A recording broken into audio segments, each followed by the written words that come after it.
இன்னும் வந்து ரசிகர்கள் தொண்டருங்கிற இந்த ஸ்டேஜுக்கு இன்னும் போலியோ ஃபேன்ஸ் அப்படி கிடையாது. சில இடங்கள்ல இருந்து மரத்துல இருந்து குதிக்கிறது இல்ல அதாவது இந்த விஜய்க்கே சில அதிர்ச்சிகரமான நீங்க சம்பவங்கள் நீங்க சொல்ற மாதிரியே கூட எல்லாத்தையும் ஒரு மாற்றம் தேவைப்படுது. இன்னைக்கு தொடர்ந்து ஒரு 50 வருஷமா இந்த திமுக அதிமுகன்னு ஒரு ஊழல்வாதிகளை பார்த்து பார்த்து துணை முதல்வர் வந்தாரு சரிங்களா, அவருக்கு இவ்வளவு பாதுகாப்பு கொடுத்துருக்காங்க. அங்க இவங்க கான்ட்ரவர்சிக்குனே பண்ணாரு. ஆனா அது இன்னும் சொல்ல போனா அசிங்கப்பட்டு தான் போனாருன்னு சொல்லுவாங்க. எங்களுக்கு இப்போ 2 நாளா தளபதி விஜய் அவர்கள் சேர்ந்த கூட்டத்துல அதெல்லாம் வந்து ஓட்டாம ஆகாது. எல்லாராலையும் பிஜேபியில இருந்து இங்க வெளியே வந்ததுக்கு என்ன காரணம்? அவங்க பேருக்கு தான் வந்து பாரத் மாதாக்கு ஜெயன்னு சொல்றாங்க தவிர்த்து உள்ளுக்குள்ளார முழுக்க இன்றைய குழந்தைகள் தான் சார் நாளைய இளைஞர்கள். அதை பத்தி பேசுறப்ப முன்னாள் தலைவர் அண்ணாமலை விமர்சிச்சிருக்காங்க. அந்த கட்சியில் இருக்கிற எல்லாரும் எடப்பாடி பழனிசாமி அவர்கள் ஒரு சந்தர்ப்பவாதி. அவருடைய ஊழல்லாம் வெளில வரக்கூடாது, இங்கே நம்ம அந்த ஆட்சியும் அதிகாரமும் நம்ம அந்த சின்னத்தை காப்பதற்காக அவர் போய்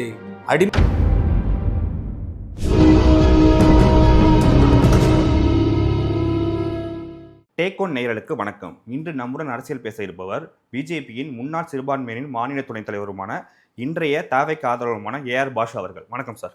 வணக்கம் சார். 2 நாளாவே பூத் கமிட்டி கோயம்புத்தூர்ல வெகு விமர்சையாக கொண்டாடப்பட்டது. கிட்டத்தட்ட ஒரு புதுப்படம் ரிலீஸ் ஆன மாதிரி ரசிகர்கள் மனநிலை இருந்தது.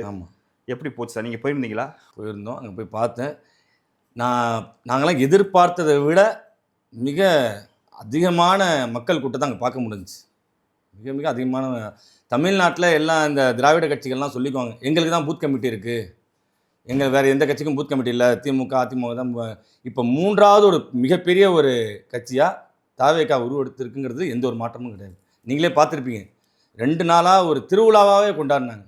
தளபதி அவர்கள் ஒரு சந்தோஷத்தோட உச்சத்திலே இருந்தாருன்னு சொல்லலாம்.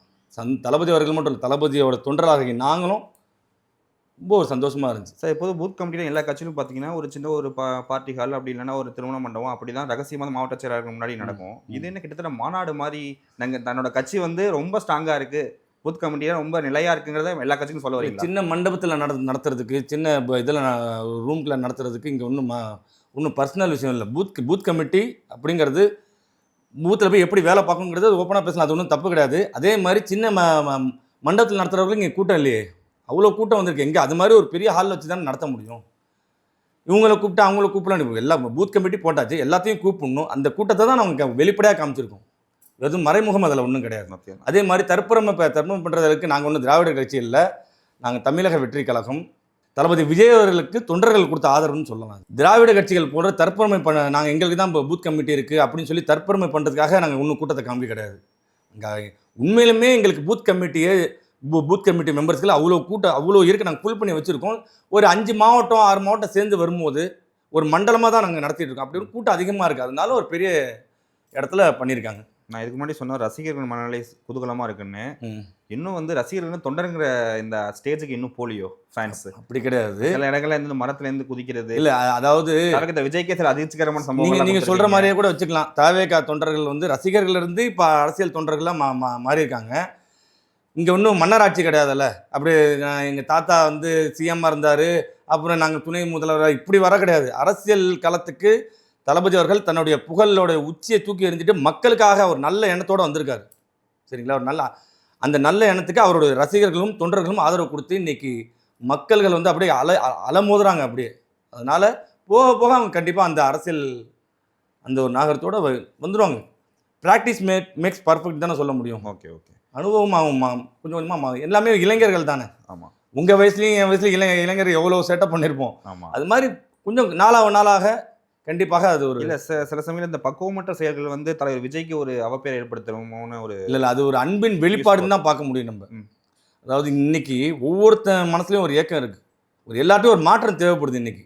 ஏன்னா இந்த தொடர்ந்து ஒரு 50 வருஷமாக இந்த திமுக அதிமுகன்னு ஒரு ஊழல்வாதிகளை பார்த்து பார்த்து சலிச்சு போயிட்டாங்க. ஒரு மாற்றத்துக்காக ஒரு எதிர்பார்த்துட்டு இருந்த ஒரு மக்கள்கிட்ட தளபதி விஜய் அவர்கள் ஒரு பெரிய ஒரு விடிவெள்ளியாக அவங்க நம்மளுடைய தலைவன் வந்து இன்றைக்கி வந்து ஒரு பெரிய மாற்றத்தை உண்டு பண்ண போகிறாருங்கிறப்ப அவனுடைய சந்தோஷத்துக்கு ஒரு அளவே இல்லாமல் இருக்குது. அதான் சொல்கிறேன், அன்பின் வெளிப்பாடு தான் இது. ஸோ உங்கள் கட்சியோட பொதுச் செயலாளர் திரு புசியானந்த் அவர் என்ன சொல்கிறாருன்னா வந்து நாங்கள் வந்து பூத் கமிட்டியாக ரொம்ப ஸ்ட்ராங்காக இருக்கும், மற்ற எந்த கவலையும் இல்லை, அரசியலில் தேர்தல் காலத்துல சந்திக்கிற எல்லா யுக்தியும் எங்களுக்கு இருக்கும். அவரை கூட்டிட்டு போறதா எங்களுக்கு ரொம்ப கஷ்டமா இருக்கு அப்படின்ற மாதிரி சொல்லியிருக்கு. ஆதவ அர்ஜுனாவும் சொல்லியிருக்காரு. நாங்க வந்து தலைவரை பாதுகாப்பா கூட்டு போய் பார்த்துப்போம், ஒன்றும் பிரச்சனை இல்லை. காவல்துறையும் தமிழக அரசும் தான் வர கூட்டத்துக்கு பொறுப்புங்கிற மாதிரி சொல்லியிருக்காரு. இது மாதிரி பொது மீட்டிங் நடக்கிறப்ப காவல்துறையும் பொறுப்பு ஏற்றுக்கணும். பட் ஆனா ரசிகர்களும் தொண்டர்களும் ஒரு சரியான மனநிலையில இருக்கணும்ல. அதாவது வந்து இது மாதிரி திடீர்னு என்ன மனநிலையில இருக்குன்னா அங்க என்ன இதாவா மனநிலை சரியில்லாமல அங்க வந்து நிக்கிறாங்க. நல்ல தெளிவான மனநிலை இருக்காங்க. அவங்க ஒரு அன்பின் வெளிப்பாடு. திரும்பவும் சொல்றேன், தளபதி விஜய் அவர்கள் மீது உள்ள அன்பின் வெளிப்பாடு. உண்மையிலே சொல்ல போனா இதுல வந்து காவல்துறை, திராவிட மாடல் காவல்துறை அதிகாரிகள் வந்து பாதுகாப்பு குறையாதான் பண்ணியிருக்காங்க. இதுக்கு அதாவது துணை முதல்வர் வந்தாரு சரிங்களா, அவருக்கு இவ்வளவு பாதுகாப்பு கொடுத்துருக்காங்க. அங்க இவங்க குவாட்டரும் பிரியாணி கொடுத்தாலுமே அவ்வளவு கூட்டம் இல்லை. அவரும் உங்களுக்கு போட்டியா ரோட் ஷோலாம் நடத்த ஒரு கான்ட்ரவர்சிக்குனே பண்ணாரு. ஆனா அது இன்னும் சொல்ல போனா அசிங்கப்பட்டு தான் போனாருன்னு சொல்லுவாங்க. எங்களுக்கு இப்போ 2 நாளா தளபதி விஜய் அவர்கள் சேர்ந்த கூட்டத்துல காவாசி கூட்டம் அங்கே வந்துருக்குமா? இவங்க என்னதான் கூவி கூப்பிட்டாலும் அதுக்கு பார்த்தீங்கன்னா வந்து நிற்கிற தொண்டர்களை விட போலீஸ் கூட்டம் அதிகமாக இருக்கு. இங்கே தொண்டர்கள் அதிகமாக இருக்காங்க. ஆனால் போலீஸ் அங்கே ஏதாவது போலீஸ் ஏன் இது மாதிரி பாதுகாப்பு குறையாம ஏதாவது ஒரு அசம்பாவிதம் நடக்கணும்னே பண்ணுறாங்கன்னா எனக்கு தெரியல. மக்களுக்கு பாதுகாப்பு கொடுக்க வேண்டிய கடமை யாருது? காவல்துறையோட தானே. நீங்க சொல்ற மாதிரி முன்னாள் அமைச்சர் ராஜேந்திர பாலாஜி சொல்லியிருக்காரு. அதாவது விஜய் என்ற தொகுதிக்கு வந்தா நானும் ஒரு பேச்சு கேட்பேன், நானும் ஒரு பார்க்க போவேன், அதெல்லாம் வந்து ஓட்டாம ஆகாது, எல்லாராலையும் எம்ஜிஆர் ஆயிட முடியாது அப்படிங்கிற மாதிரி சொல்லியிருக்காரு. அதாவது நீங்க எம்ஜிஆர் ஆக முடியாதுன்னு சொன்னனால சொல்றேன். 1977 நானும் அந்த இது பார்த்தா, ஆனால் சொல்கிறத வச்சு எனக்கு சொல்லுங்கள், 77 அவருடைய ஹிஸ்ட்ரிலாம் எடுத்து பார்க்கும்போது 77 கோயம்புத்தூரை தன்னுடைய கோட்டையாக வச்சுருந்தார்.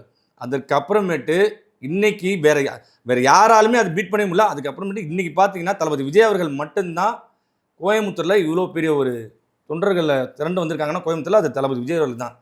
சரிங்களா? அதனால் இது மாதிரிலாம் விமர்சனம் பண்ண தான் செய்வாங்க. சரிங்களா? ஏன்னா அதான் சொல்கிறாங்களே, ஒரு வைத்தறிச்சன்னு கூட சொல்லலாம். சரிங்களா? நான் பார்க்க போவேன், ஆனால் அரசியல் வேறு இது வேறு. என்ன அரசியல் வேறு? ஏன் நடிகர்கள் வரக்கூடாதா? அரசியலுக்கு வரக்கூடாதா? எந்த கட்சியில் இப்போ இல்லை நடிகர்கள் இல்லை. அதனால இந்த மாதிரி விமர்சனம்லாம் வந்து இந்த காதில் வாங்கி அந்த காதில் சார். கோயம்புத்தூரை பொறுத்த வரைக்கும் நான் சொல்கிறேன், அது எப்பவுமே சென்சிட்டிவான பிளேஸ். வந்து முஸ்லீம் சிறுபான்மைகள் ஓட்டும் அதிகமாக இருக்கும். நீங்கள் பார்த்த வரைக்கும் சிறுபான்மைகள் ஆதரவு எப்படி இருக்குது தாவேக்காக்கு? வருகின்ற 2026 கண்டிப்பாக சொல்கிறேன், இஸ்லாமியர்களின் ஓட்டு, சிறுபான்மையினர்கள் ஓட்டிலே மிக முக்கியமாக இஸ்லாமியர்களின் ஓட்டு தளபதி விஜய் அவர்களுக்கு 100% வாக்களிப்பாங்க. சார் இல்லை சார், உங்கள் ஜமாத்திலே இதுக்கெல்லாம் முன்னாடி திமுக தான் ஓட்டு போட்டு நிறையாலாம் முடியும். எங்கள் ஜமாத்னா எந்த ஜமாத்தை சொல்கிறீங்க? நிறையா இதுக்கு முன்னாடி இஸ்லாமிய கூட்டங்கள் நிறையா வந்து கட்சிகள் வந்து பிஜேபி உள்ள வந்து தமிழ்நாட்டில் இருந்து சொன்னாங்களா? தமிழ்நாட்டில் இருந்து சொன்னாங்களா? தமிழ்நாட்டில் தான் சொல்கிறேன் நான். தமிழ்நாட்டில் என்ன சொன்னாங்க சொல்லுங்கள், நீங்களே சொல்லுங்கள். இல்லை உங்களுக்கு தானே சார் தெரியும் எனக்கு. சார் அதாவது இந்த நீங்கள் அந்த நோன்பு இஃப்தியார் விருந்து வச்சு சொல்கிறீங்களா? இதாக விருந்து இல்லை சார். நீங்கள் அரசியல் ஒரு ஓட்டு நாளைக்கு முன்னாடி வரைக்கும் முடிவு எல்லாம் எடுக்க மாட்டாங்களா அப்படின்னு கேட்குறேன் நான். சார் தொடர்ந்து எங்களுடைய சமுதாயத்துக்கு ஆதரவு கொடுத்துட்டு இருக்காரு. இப்போன்னு இல்லை, அவர் நடிகராக இருக்கும்போது ஆதரவு கொடுத்துட்டு இருக்காரு. சரிங்களா? அதுலேயும் குறிப்பாக இப்போ எங்களோட உணர்ச்சிகளும் மதிப்பு கொடுத்து நோன்பு திறந்தது. அங்கே ஒரு நாள் அவரே நோன்பு இருந்து அங்கே வந்து ஒரு தொழுகை தெரிஞ்சோ இல்லையோ அவருக்கு தெரிஞ்ச தொழுகை தொழுது, அதெல்லாம் வந்து மிக அவ்வளோ எங்களுக்கு. நான் அங்கே இருந்தேன், அந்த இடத்துல இருந்தேன். சரிங்களா? எனக்கு அழைப்பு கொடுக்கப்பட்டுருச்சு, அங்கே அந்த இடத்துல இருந்தேன்.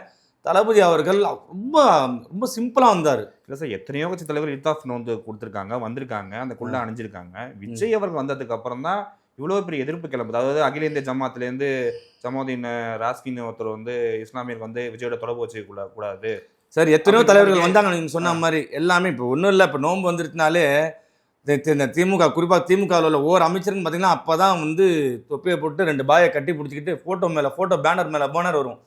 அது மாதிரி எனக்கு தெரிஞ்ச தளபதி விஜய் அவர்கள் அந்த மாதிரி ஒரு நோக்கத்தோடு வரல. எங்களுக்கான ஒரு உணர்ச்சிகளுக்கும் உணர்வுகளுக்கும் மதிப்பு கொடுத்து தான் வந்தார். அவ்வளோ கூட்ட நெரிசல் அங்கே நீங்கள் பார்த்து, அவ்வளோ கூட்ட நெரிசல். அங்கேயும் சில சமூக விரோதிகள் வந்து எப்படி அவப்பேரை ஏற்படுத்தலாம் சொல்லி வெளியே இருந்து சில திராவிட கட்சிகள்லாம் வந்து ட்ரை பண்ணாங்க, எவ்வளவோ ட்ரை பண்ணாங்க. சரிங்களா? ஆனால் அவ்வளோ கூட்ட நெரிசலையும் நம்ம வரணும் அப்படின்னு வந்து அந்த இடத்துல வந்து கலந்துக்கிட்டது எங்களுக்கு ரொம்ப சந்தோஷம். குறிப்பாக வக்ஃப் போர்டுக்காக தமிழ்நாட்டில் முதல்ல குரல் கொடுத்தது யார்? தளபதி விஜய் அவர்கள் தான்.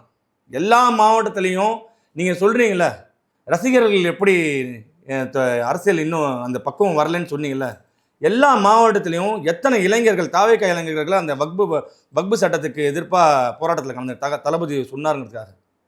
அவங்களுக்கா நீங்கள் சொல்லணும் நாகரிகம் தெரிலன்னு? இந்த நல்ல எண்ணம் இருக்குல்ல, நம்மளுடைய சகோதரர் இஸ்லாமியர்களுக்காக தளபதி போராட சொல்லியிருக்காரு. உடனே அந்த மரத்தில் அங்கே வந்து நின்றாங்கல்ல, வேற என்ன சொல்லுங்கள்? இல்லை, இந்தியா ஃபுல்லா நிறைய கட்சிகள் அப்பீல் பண்ணியிருந்தாங்க. அது தாவேக்கும் ஒரு கட்சி ஆமா. அப்பீல் பண்ணியிருந்தாங்க. இப்போ 2வது சார், இப்போ நீங்க வந்து மெயினா இதுக்கு முன்னாடி பிஜேபியில் இருந்திருக்கீங்க சார். ஆமா அதுவும் சிறுபான்மையினர் மாநில துணைத் தலைவரா இருந்திருக்கீங்க. ஆமா பிஜேபியில இருந்து வெளியே வந்ததுக்கு என்ன காரணம்? குறிப்பா இத்தனை கட்சிகள் இருக்கப்ப தாவேக்கெல்லாம் ஏன் ஜாயின் பண்ணீங்க? அதாவது சார், எங்களை எப்படி வந்து ஃபஸ்ட்டு அணுகுமுறை பண்ணாங்கன்னா, ஒரு 5-6 வருஷம் முன்னாடி இது முழுக்க முழுக்க தேசத்துக்கான ஒரு கட்சி, இங்கே வந்து அது மாதிரி ஒரு பாகுபாடே கிடையாது அப்படின்னு சொல்லி எங்கள்லாம், நான் ஒரு மாற்றுக் கட்சியிலேருந்து தான் வந்தேன் சரிங்களா. அப்படி வந்தும்போது இன்னும் சொல்லணும், திராவிட கட்சிகள்ல இருந்து இந்த கட்சிக்கு வந்தேன். எல்லாத்துக்கும் அந்த அரசியல் ஒரு சின்ன சின்ன அதிருப்தி இருக்குல்ல, அதை பயன்படுத்தி இங்கே நம்மளை இது பண்ணாங்க. ஆனால் இங்கே வந்ததுக்கு இப்படி தான் தெரியுது, பாகுபாடோட தலைநகரமே பிஜேபி தான் இருக்கணும். இங்கே ஜாதி அரசியல், மத அரசியல்னு அவ்வளோ இருக்குது. நான் 5 வருஷமும் என்னுடைய மனசாட்சிக்கு, இன்னும் உண்மையை சொல்ல போனால் மனசாட்சிக்கு விரோதமாக தான் நான் செயல்பட்டேன். ஒரு நாளும் நான் வந்து மனசாட்சியோட நான் இங்கே வந்து இங்கே இந்த கட்சியில் இதே பண்ணல, ட்ராவலே பண்ணல. நான் ஒவ்வொரு நாளும் எங்களுடைய சமுதாயத்தோட எதிர்ப்பும் சம்பாதிச்சுக்கிட்டு, நான் எவ்வளோ வந்து இவங்களை, இல்லை இஸ்லாமியர்கள் வந்து உங்களோட சக தோழர்கள் தான், அவங்களும் இந்தியர்கள்னு சொல்லி புரிய வைக்கிறதுக்கு எவ்வளோ ட்ரை பண்ணேன். பிஜேபியிலேருந்து எவ்வளோ ட்ரை பண்ணேன். அந்த போராட்டத்தில் தோல்வி அடைஞ்சேன். அதனால் வெளியே வந்துட்டேன் நான். வேணாம், இது நீங்கள் உங்கள் கொள்கையை நீங்கள் வச்சுக்கோங்க. அவங்க பேருக்கு தான் வந்து பாரத் மாதாக்கு ஜெயின்னு சொல்கிறாங்க தவிர்த்து, உள்ளுக்குள்ளார முழுக்க முழுக்க மதவாத அரசியலும் ஜாதி அரசியலும் தான் அங்கே தலைவங்கி இருக்கு. இல்லை சார், அப்போலேருந்து பிஜேபியிலேருந்து வந்தால் நீங்கள் சிறுபான்மையர் கட்சின்னா நிறைய பேர் திமுக தானே ஜாயின் பண்ணுறாங்க. நீங்கள் தேவைக்கு செலக்ட் பண்ணதுக்கு நான் உங்கள்கிட்ட இதுக்கு தான் முன்னாடியே சொன்னேன். ஏற்கனவே நான் ஒரு திராவிட கட்சியில் தான் வந்தேன். ஓகே, அது என்னன்னு சொல்ல ஒரு திராவிட கட்சியாக வந்தேன். சரி. திராவிட கட்சிகள் இன்னைக்கு ஊழலின் ஒரு மிகப்பெரிய ஊழல் தலைவிரிச்சு ஆடுது. அவ்வளோ நீங்கள் தான் டெய்லி பார்க்குறீங்களே, திமுக அமைச்சர் வந்து இந்த ஊழல் பண்ணார், அதை பண்ணார், இதை பண்ணார். இந்த ஊழல் கட்சிகள் வேணான்னு சொல்லி தான் அங்கேருந்து பாஜகவுக்கு வந்தோம். இவங்க தேசத்துக்கு தேச கட்சி அப்படின்னு சொல்லி. அப்புறம் பார்த்தா இங்கே அது இதுவும் இல்லை. அப்புறம் இந்த யோசனை இருக்கும்போது தான் தளபதியோட ஒரு கொள்கை எனக்கு ரொம்ப பிடிச்சிச்சு. பிறப்போக்கும் எல்லா உயிருக்கும் அப்படின்னு. இங்கே மதத்தால் ஜாதியால் வேறுபாடு கிடையாது.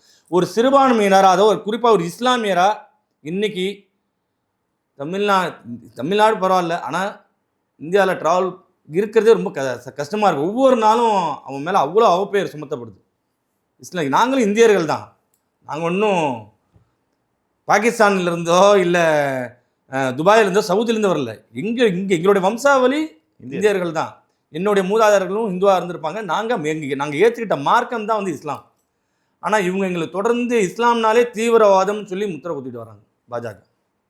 என்னையவே பாஜகவில் ஒரு குறிப்பிட்ட வளர்ச்சி அடைஞ்சும் போது பாஜகவில் ஒரு உள்ளுக்குள்ளாரே இவர் வந்து எஸ்டிபியில் காசு வாங்கிட்டு இங்கே செயல்படுறாருலாம் ஏன் காதுபடையே பேசுவாங்க. இவர் வரல இந்த அமைப்பு சேர்ந்தவரா அப்படின்னு. நான் நினச்சேன், தேவைதான்டா எனக்கு அப்படின்னு. எனக்கு தேவைதான் இதெல்லாம். ஒரு அதான் சொல்கிறேன், ஒவ்வொரு நாளும் நாங்கள் வந்து சில சகிப்புத்தன்மையோடு தான் அங்கே ட்ராவல் பண்ணிட்டு இருக்கோம். என்னைய மாதிரி அங்கே இருக்கிற ஒவ்வொரு இஸ்லாமியரும் இப்படி தான் ட்ராவல் பண்ணிட்டு இருக்கான், இன்க்ளூடிங் வேலூர் இப்ராஹிம் உள்பட. இல்லை, எவ்வளோ விருப்பம் வந்தாலும் கட்சியில் தொடர்ந்து பயணிக்கிறாரு அவர். யார்? வேலூர் இப்ராஹிம். அவருக்கு வேறு வழி, அவருக்கு தேவை, அங்கே அவருக்கு தேவையானது அங்கே கிடைக்குது. வேறு எந்த கட்சியிலும் இது கிடைக்காது. சரிங்களா. நாங்களாம் அதெல்லாம் சொன்ன கேவலப்பட்டு போயிடுவார் அவர். நாங்களாம் நேராக பார்த்துக்கிட்டு இருக்கோம். அவருடைய வண்டவாளம் தண்டவாளம்லாம் உலகத்துக்கே தெரியும். சரிங்களா. இப்போ நான் தான் புதுசாக சொன்னணும் இல்லை, அவர் பிஜேபிக்கு வந்த அப்புறம் தான் அவர் மனுஷன் செட்டில் ஆனார். அதெல்லாம் பிஜேபி அது அவருக்கு தேவையானதெல்லாம் அந்த கட்சியில் கிடைக்குது. அதனால அவர் இருப்பார். எனக்கு அப்படி ஒரு அவசியம் கிடையாது. எனக்கு தமிழ்நாட்டோட நலன் தான் முக்கியம் எனக்கு. சரிங்களா. அதனால எனக்கு அந்த அவசியம் இல்லை, வெளில வந்துது. நீங்கள் சொல்கிற பிஜேபியில் கூட சிறுபான்மையினர் அணின்னு இருக்குது சார். எல்லா கட்சியிலும் இருக்குது. நம்ம டிவிக்கெல்லாம் ஏன் இல்லை? தளபதியோட கொள்கையே என்ன, பேசிக் கொள்கை என்ன, பிறப்போக்கும் எல்லா உயிருக்கும். அதுக்கேற்ற மாதிரி இங்கே அணி அது கிட்டத்தட்ட ஒரு 21 அணி 29 அணி இருக்கும்னு நினைக்கிறேன். குழந்தைகளுக்கு தான் தனி அணிலாம் இருக்குது. ஏன் இருக்கக்கூடாதா? குழந்தைங்களுக்கு அணி இருக்கக்கூடாதா? இருக்கலாம் சார். அதாவது ஒன்றும் இல்லை. 18 வயசு இப்போ நீங்கள் சொன்னீங்களே இங்கே உள்ள ரசிகர்கள் இளைஞர்களுக்கு எப்படி அந்த பக்குவம் ஆயிடுவாங்களா, அந்த பக்குவம் இல்லாமல் இருக்காங்கன்னு. ஏன் குழந்தைகளுக்கு ஒரு அணி இப்போலேருந்து அவங்களுக்கு அரசியல் நாலேஜ் வரட்டுமே. நாளைக்கு அவங்க தப்பு செஞ்சு எந்த அரசியல்வாதி தப்பு செஞ்சாலும் கேள்வி கேட்கட்டும். நீங்க அரசியலை கட்டுக் கொடுக்கறது வேற சார். கட்சியிலே ஒரு கொள்கையா வந்து குழந்தைகள் கட்சியில குழந்தைகளுக்குன்னு ஒரு அணி வச்சு அவங்க அப்ப அவங்களுக்கு ஒரு பயணம், அரசியல் பயணம் இருந்துச்சுன்னா நல்லது தானே. அவங்களுக்கு ஒரு நாலேஜ் வளரும் தானே. தொலைநோக்கு பார்வையே பாக்குறீங்க. ஆமா. இன்றைய குழந்தைகள் தான் சார் நாளைய இளைஞர்கள். அதை பத்தி பேசுறப்ப முன்னாள் தலைவர் அண்ணாமலை விமர்சிச்சிருக்காங்க, அந்த கட்சியில இருக்கிற எல்லாமே குழந்தைங்க தான், அதுக்கே தனியா குழந்தைகள். இவருக்கு ரொம்ப அதிகம். இவர் இப்பதான் வந்து இந்த பிஜேபியில வந்து தான் இந்த அளவுக்கு ஒரு பெரிய லீடர்ஷிப்போட பிஜேபியை வளர்த்ததுமா அண்ணாமலை தான் இல்லைன்னு சொல்ல. அதுக்கப்புறம் நிறைய நான் உங்களை விட வெளியில இருந்து பார்க்கணும் தான் இந்த இப்படி நானா அவர் கூடவே பயணிச்சிருக்கேன். அண்ணாமலை யாரு என்ன எப்படின்னு எனக்கு தெரியும், முழுசா தெரியும். அவர் நேரில் எப்படி பேசுவார் சரிங்களா, அவருடைய சுயரூபம் எப்படின்னு எங்களுக்கு தெரியும் சரிங்களா. அவர் விமர்சனம்லாம் எங்களுக்கு ஒரு பெரிய விஷயமே கிடையாது. அதுக்கு அவர் நல்லா வாங்கியும் கட்டிக்கிட்டார். அவர் விமர்சனம் பண்ணதுக்கு தாவேக்கால உள்ள தொண்டர்கள் கிளின்னு சமூக வலைதளங்களில் கிளின்னு கிழிச்சாங்க சரிங்களா. அதனால அவருக்கு அந்த மெச்சூரிட்டி இல்லைன்னு தான் சொல்லணும். ஏன் குழந்தைங்களுக்கு என்ன இளைஞர்கள் அரசியலுக்கு வரணுங்கிறாங்க. அப்போ இன்னைக்கு உள்ள குழந்தைங்களுக்கு அந்த அரசியல் நாலேஜ் இருந்தால் தான் நாளைக்கு இளைஞர்கள் ஆகும்போது ஒரு அரசியலுக்கான ஒரு நாலேஜ் இருக்கும். சார் கோயம்புத்தூர்ல பூத் கமிட்டி மாநாடு முடிஞ்சிச்சு. நெக்ஸ்ட் வந்து மதுரைன்னு பிளான் பண்றாங்க. ஆமாம், அது எந்த தேதியில் நடக்கும்? அதுக்கு விஜய் வருவாரா? தலைமை தான் சார் அறிவிக்கும். நான் வந்து தாவேக்காவோட ஆதரவாளர் தான். ஓகே சரிங்களா. தலைமை அண்ணன் பொதுச்செயலாளர் அவர்கள் அந்த கரெக்டாக அது கொண்டு போகிறாங்க. எந்தெந்த டேட்டில் எங்கெந்த மண்டலத்தை அறிவித்து கொண்டு போகிறோம். ரொம்ப சிறப்பாக பண்ணிக்கிட்டு இருக்காங்க சார். அவர் சொன்ன மாதிரி தளபதியை கூட்டு போகிறது ஒரு பெரிய காரியம். அது கூட்டத்தை பார்க்குறீங்களே கோயம்புத்தூரில் எப்படின்னா மதுரை இன்னும் திக்குமுக்காடும். மதுரையில் தளபதிக்கு ரசிகர்களும் ரொம்ப அதிகம் சரிங்களா, தொண்டர்களும் அதிகம், திக்குமுக்காடும். அதனால் அதுக்கேற்ற மாதிரி கரெக்டாக டைமிங் ஃபிக்ஸ் பண்ணி அதுக்கு தான் கிட்டத்தட்ட ஒய்பிரிவு பாதுகாப்புலாம் வாங்கியிருக்கீங்களோ? ஒய்பிரிவு பாதுகாப்பு வந்து தளபதிக்காக, தொண்டர்களுக்காக. நாங்கள் திரும்ப சொல்கிறோம், தளபதிக்கான சேஃப்டி கட்சியில் உள்ள நிர்வாகிகளோ ஆதவர்ஜனா சொன்ன மாதிரி அவங்க பார்த்துக்குவாங்க சரிங்களா. அவங்க கூட இருக்கும் தளபதிக்கான சேஃப்டி பார்த்துக்குவாங்க. ஆனால் இங்கே உள்ள வர அந்த தொண்டர்களுக்கான பாதுகாப்பு தமிழ்நாடு அரசு காவல்துறை கொஞ்சம் பலப்படுத்தணும்னு சொல்லுவோம். ஸோ ஒரு ரீசன்ட் பேட்டியில் ஒரு நேர்காணலில் வந்து ரங்கராஜர் பாண்டே அவர்கள் என்ன சொல்லியிருக்காருன்னா, டிவிகேல நீங்கள் 2ஆம் கட்ட தலைவர்களில் யார் பட்டியலினத்தில் யாராச்சும் இருக்காங்களா? இவ்வளோ அரசியல் பேசுகிற அம்பேத்கரை பற்றி பேசுகிற விஜய் சாரோட கட்சியில் ஒரு 4 பேர் சொல்லுங்கிறாரு. சிறுபான்மையினருக்கு ஒரு முக்கியத்துவம் இருக்கா, இல்லை பட்டியலினத்துக்கு முக்கியத்துவம் இருக்கா கட்சியில்? இங்கே பிறப்புக்கும் எல்லா உயிருக்கும் எல்லா சமுதாயமும் இங்கே ஒன்று தான் சொல்லியிருக்காங்க. அதே மாதிரி அந்த மாதிரி மதம் பார்த்து அவங்களுக்கு இதுக்கு முக்கியத்துவம் கொடுக்கணும், ஜாதி பார்த்து முக்கியம் கொடுக்கணும் அப்படிலாம் கிடையாது இங்கே சரிங்களா. ஆனால் பட்டியல் சமுதாயத்தை சார்ந்த மிகப்பெரிய தலைவர்கள் தாவேக்கால இணைஞ்சிருக்காங்க. மிகப்பெரிய தலைவர்கள் சரிங்களா எல்லாம் இருக்காங்க, சஸ்பென்ஸில் வச்சுருக்காங்க. ஒரு நேரம் வரும், இன்னும் 2 மாதம் பொறுத்துக்குங்க, கண்டிப்பாக உங்களுக்கு அந்த இதெல்லாம் தெரிய வரும். சார் விசிக தலைவர் திரு தொல் திருமாவளவன் இப்போ ரீசெண்டாக என்ன சொன்னார்னா, தாவா கண்டிப்பாக கூட்டணி வாய்ப்பு வந்துச்சு, அதை கதவை நானே மூடிட்டேன், நானும் நார்மல் பொலிட்டிஷியன் கிடையாது அப்படின்ற மாதிரி சொல்லியிருக்கேன். நீங்கள் மறுபடியும் விசிக ரொம்ப ட்ரை பண்ணுறீங்களா கூட்டணிக்கு? ஆர்வம் காட்டுறீங்கிறது அது தளபதி விஜய் அவர்கள் அவர் எடுக்கிற முடிவு அது சரிங்களா. அதை பற்றி நான் வந்து ஆனால் என்னுடைய தனி கருத்து என்னன்னா, நான் பார்த்த சிறந்த ஒரு அரசியல் தலைவர்களில் அண்ணன் திருமாவளவனும் மிக சிறந்த தலைவர், அதில் மாற்று கருத்தே கிடையாது. அதே மாதிரி தமிழ்நாட்டில் பார்த்தீங்கன்னா ஆட்சியிலும் பங்கு அதிகாரத்திலையும் பங்கு அப்படின்னு சொன்ன ஒரே கட்சி பார்த்தீங்கன்னா தாவேகா தான். அதுக்கு ஒரு நல்ல எண்ணம் வேணும்ல இல்லை அந்த கொள்கையை வந்து திருமாவளவன் அவர்கள் எடுத்திருக்காரு. ஆட்சியிலையும் பங்கு அதிகாரத்திலையும் பங்குன்னு ஒரு மீட்டிங்லாம் போட்டார், மதுவிலக்கு கொண்டு வரணுங்களா ஒரு மீட்டிங்லாம் போட்டார் அவர். சார் அண்ணன் திருமாவளவன் சொன்னாரா? நீங்கள் கேட்டதுக்கு சொல்கிறேன். அவர் எங்கள் தளபதி அவர்கள் இன்னைக்கு தமிழ்நாட்டில் ஒரு மிகப்பெரிய ஒரு 3வது கட்சியாக இருக்கிறது, மிகப்பெரிய கட்சினா அது தளபதி விஜய் அவர்கள் தாவேகா கட்சி தான். அதை நீங்கள் ஒத்துக்கிறீங்களா? ஒத்துக்கிட்டு தான் ஆகணும், ஒரு வழி இல்லை. ஏன்னா நீங்களே கண்ணுக்கு நேராக பார்த்துருக்கீங்க, ஒவ்வொரு மாநாட்டிலையும் சரி ஒரு பூத் கமிட்டிலையும் சரி இந்த அளவுக்கு கூட்டம் வேறு எந்த கட்சிக்கும் வந்திருக்காது. அதனால இன்னைக்கு 3வது மிகப்பெரிய கட்சி சார். அதெல்லாம் வாக்குகள்லாம் மாறும்போது தான் ஒரு நிதர்சனமான உண்மை தெரியும் சார். கண்டிப்பாக வாக்குகள் இன்னைக்கு நீங்கள் போய் ஒரு 10 பேர்கிட்ட பேட்டி எடுங்க, 10 பேரில் 7 பேர் தாவேகான்னு சொல்லுவாங்க சார். தாவேகாக தான் ஓட்டு போடுவோன்னு சொல்லுவாங்க. அதனால கண்டிப்பாக தளபதி விஜய் அவர்கள் முதலமைச்சர் ஆகிறதுக்கு மிகப்பெரிய வாய்ப்பு இருக்குது. அவர் ஆகணும் தான் எங்களுடைய விருப்பம். அப்போ தான் தமிழ்நாட்டுக்கு ஒரு தீர்வு கிடைக்கும். இல்லை அப்படின்னா வாய்ப்பே இல்லை, ஒரு மாற்றமே வராது. இல்லை சார், நீங்கள் இதுக்கு முன்னாடி கட்சி ஆரம்பிக்கிறதுக்கெல்லாம் முன்னாடியும் அரசியல் கலவரத்துக்கு விஜய் பேர் அடிப்பட்ட போதெல்லாம் சீமான் நிறைய விஜய்க்கு சப்போர்ட் நிறைய வாய்ஸ் கொடுத்துருக்காரு. பெரியார் எதிர்ப்பில் இப்போ 2 பேர் பிரிஞ்சுட்டாங்க. நடுவில் ஏடிஎம்கேயோட அலைன்ஸ் போனதான் சொல்கிறாங்க. அது எந்த அளவுக்கு நீங்கள் ஏற்றுப்பீங்கன்னு தெரியல. ஆட்சியிலும் பங்கு அதிகாரத்திலும் பங்கு 100 சீட்டு 2.5 இயர்ஸ் டெபுட்டி சிஎம் மாதிரிலாம் கேட்டாங்க. சரி, இப்போ வந்து எல்லா கூட்டணியோட வாய்ப்புகளும் நீங்கள் மிஸ் பண்ணிட்டீங்க. திமுக அதிமுக அதுக்கப்புறம் தாவேகா நாம் தமிழ் திருத்தம் நாங்கள் மிஸ் பண்ணலை, அவங்க மிஸ் பண்ணிட்டாங்க தான் சொல்லணும். நான் திரும்பவும் சொல்கிறேன், அண்ணன் திருமாவளவன் தான் மிஸ் பண்ணிட்டாரு. இப்போ திமுக கூட்டணி போனால் என்ன கிடைச்சிட போகுது? திரும்ப அதிகபட்சம் போனால் ஒரு 7 சீட்டு தருவாங்க. இல்லை 7 சீட்டு தருவாங்க. எடப்பாடி பழனிசாமி ரொம்ப இறங்கி வந்து நீங்கள் மிஸ் பண்ணுறதா சொல்கிறாங்களே. நீங்கள் பாருங்கள், இந்த வருகின்ற 2026 அதிமுக டெபாசிட் இழக்கும். அவங்க ஒரு மதவாத கட்சி கூட போய் கூட்டணி வச்சிருக்காங்க. கண்டிப்பாக இந்த தடவை டெபாசிட் இழப்பாங்க. சார் போன வாட்டி தான் சார் கூட்டணி வச்சாங்க. ஒரு நிதர்சனமான கூட்டணி ஓட்டு வச்சு வாங்கியிருந்தாங்க. என்ன ஆச்சு? கூட்டணி வச்சு மிகப்பெரிய தோல்வியில இல்ல ஒரு எதிர்க்கட்சி தலைவரா தானே இருக்காரு. ஒரு எதிர்க்கட்சி தலைவராக இருக்குன்னா அதை விட வேற அவங்க எடுத்ததே 70 சீட்டோ இவ்வளோ தான் எடுத்தாங்க. இந்த தடவை அதுவும் வராது.